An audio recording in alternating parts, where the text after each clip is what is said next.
You know, there may be a lot of bad stuff going on in the world, but I think the thing we all need right now is to just come together collectively and appreciate that slashers are back, baby.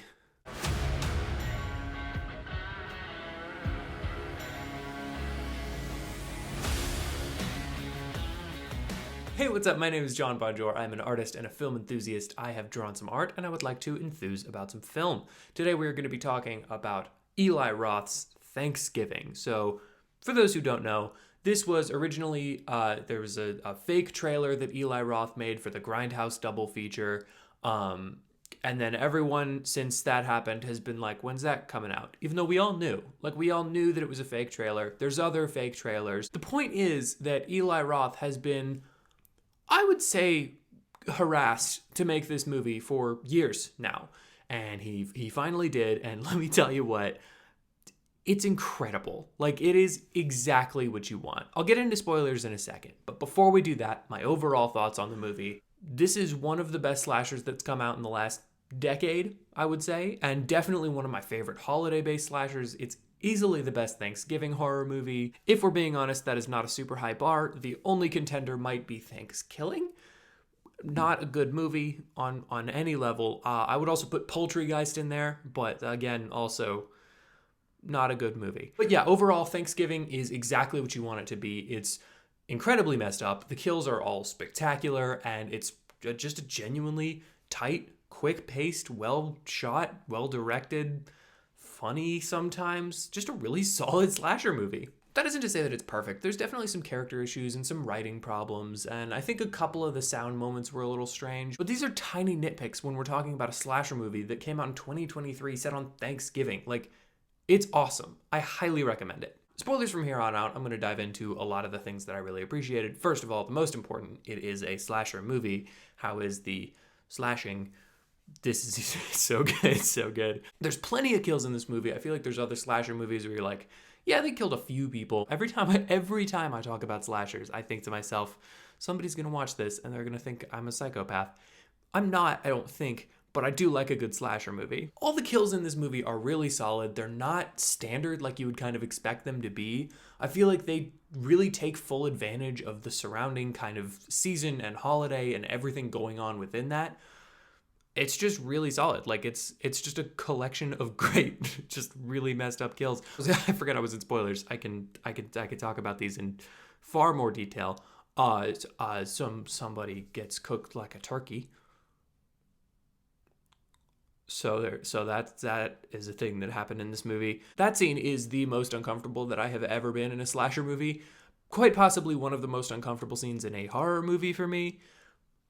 I the way that they lingered on that moment, and just like, I'm a little claustrophobic, and that leaned right into that. Plus, if you were like claustrophobic but hot, the whole oven scene is just so tense and upsetting. And I think if we're going to take this discussion a little bit broader, that's what this movie does better than most other movies in its kind of category. The tension in this is so brilliantly done. Perfect example, that opening sequence set on, well, technically Thanksgiving, but for the Black Friday sale. The way that they ramp up the tension as you can feel this crowd just getting more and more and more upset, more like a mob. You can see people, the way that they focus on individuals' kind of concern as it's going through. The music all comes together. The editing comes together. It's frantic and it's kind of concerning. You can feel the swell of energy.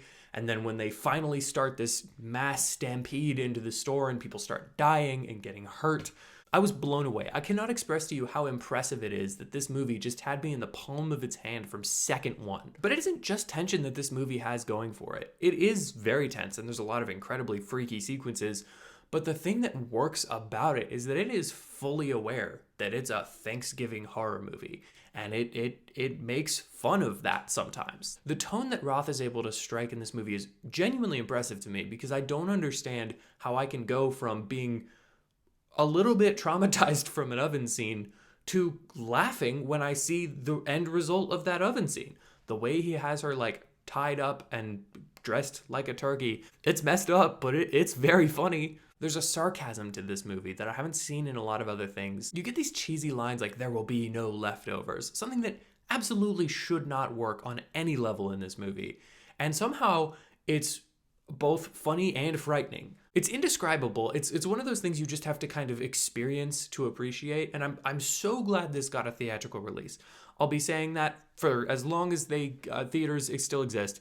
I am so glad movies like this get to be released in a theater, and I get to see it in a crowd full of people who all ordered dinner at the Alamo Drafthouse and are hugely regretting that decision. It was perfect. Like, it was just the ideal viewing experience to watch people look down at their burgers and be like, I shouldn't have did this. It's fun to listen to the crowd buzzing after each kill and be surprised by the way that somebody gets corn cobbed. Also, that was the thing. I forgot that happened. It's a great scene. It feels a little Final Destination-y because there's a couple of things that they kind of introduce and put a little bit too much focus on. So you're like, obviously she's going to die, but you're not quite sure what it is. I definitely thought it was going to be an eye thing because she's putting in her contacts and they spend so much time with her putting contacts in. So I was like, clearly, he's going to push her into her hand or stab her in the eye or something like that.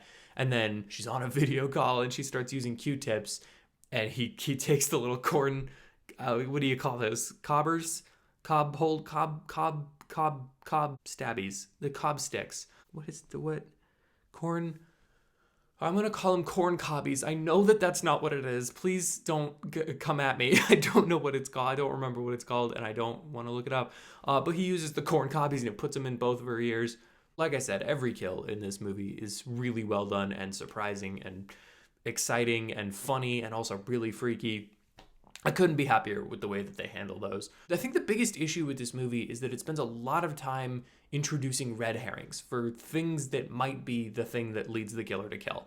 There's a lot. There's so many. I feel like everybody in this movie had their own kind of motive. And on its face, that doesn't sound like an issue. I just noticed several times throughout the movie, every once in a while, I would start to just kind of be pulled out of it just a little bit because I'm like trying to piece together what's going on. I think the focus on the mystery is good, but it can be a little bit Scooby-Doo-ish sometimes. I say that like it's a bad thing. It's really not. I'm trying to verbalize what I feel about this. I guess the problem that I have with it is that they spend a lot of time setting up things that then they don't really pay off. So there are red herrings and then they don't use that red herring in a way that's creative. It's just like, oh yeah, he could have been the murderer. She also could have been the murderer. They weren't, but they could have been. In a way that like Scream does, I feel like pretty well. They'll set up a red herring and then they'll show you eventually that that's not what happened, and then that red herring comes into play later. Again, like I said, this is a tiny nitpick, and really when it comes down to it, the movie is perfectly fine. Like, there's nothing that takes this movie from really great to being like, fine. It's a great movie. It really is. I think the only other issue I kind of ran into was a technical one. There were a couple of times where the sound design felt a little bit just fake. I couldn't quite put my finger on what it is, other than just it felt like some things were a little too echoey, but in like an unnatural way. And sometimes things would be a little bit louder or quieter than they should be. Just, again, it's like little tiny immersion things that if I have to put a negative on this movie, it's probably going to be those things. But overall, this movie is, like I said at the beginning, it's exactly what you want it to be. It is a full-blown Thanksgiving slasher movie, and it makes no apologies for being that. And with that, you get all the slasher tropes, stupid character decisions, people telling people to stay together, and they're like, you know what, that's good, or we could just split up, because that makes more sense. All the horny teens, like you get everything that you want in a slasher movie, all the things that, yeah, probably are they flaws? Yes, but at this point, the genre is so deep in the paint on those flaws that they've become features of the movies. Kind of an antithesis to what I was just saying a flaw was, I appreciate how much time is spent on character and little character interaction moments. Great example of this is when the kind of protagonist girl she's in this love triangle thing, and she runs to her ex, who happens to be there, and because she's just like seen the murderer, and he puts her coat around her because it's cold, and then she runs into her current boyfriend, and she runs up to give him a hug, and he just lightly brushes the coat onto the ground. Little thing, genuinely hilarious. There were several little gags in this movie that I think played super well, like surprisingly funny. This movie is so aware of what it wants to be and what it is trying to be and what it's not trying to be. And I think it achieves everything it's setting out for. Honestly, I was shocked. I'm not a huge Eli Roth fan. He's made a couple of movies that I think are pretty okay, and then a lot of movies that I think are just gross and like way too far, like not to a Rob Zombie level, but definitely in the direction of Rob Zombie. There's just a grunginess to his movies that I don't generally appreciate. This is by far my favorite of his movies. It's not even close. This is the best one as far as I'm concerned that he has ever made. And I think if he keeps making movies like this, he could very easily become one of my favorite horror directors running right now. This knows how to be a slasher, and I think it's just tonally perfect. I think it's really exciting. Like I said, all the kills are creative and good. This is my quintessential Thanksgiving horror movie from here on out. Like, until they make maybe another of these, but until they make another Thanksgiving horror movie, easily, this is the one that I would say 100% go to it. Quick side note, if you're looking for like a double feature that you want to pair with this, Black Friday is pretty fun. It's got Bruce Campbell in it. Totally different vibe. It's definitely way further in the comedy side of things than it is in the horror side. But it's fun, and it's wild, and it's a super weird movie, and Bruce Campbell, can't go wrong with it. Anyway, that's my opinion on Eli Roth's Thanksgiving. Highly recommend going to check this one out if you're a slasher fan, or if you just like creative kills, or if you're a horror movie fan. Don't bring your parents, though. I know some people like to do that thing where they're like, oh no, it's just like a wonderful little Christmas movie, and it ends up being like a super freaky Christmas horror movie. Don't do that for this one. There's plenty of stuff in this that would genuinely scar someone who doesn't like horror movies. If you're feeling like, oh, maybe I should get into horror, not with this one. Don't start with this one. Start with something else. And then get to this one, because it's great. Thank you for watching this video and checking out my channel. If you'd like to hear more of my thoughts on movies, comics, TV shows, slashers, or holidays, hit the like button, hit the subscribe button, hit that little bell, and comment down below what you want me to review next. Or do none of those things, because I am not your dad. Happy Thanksgiving, everybody. I have drawn some art, and I would like to enthuse. That's stupid.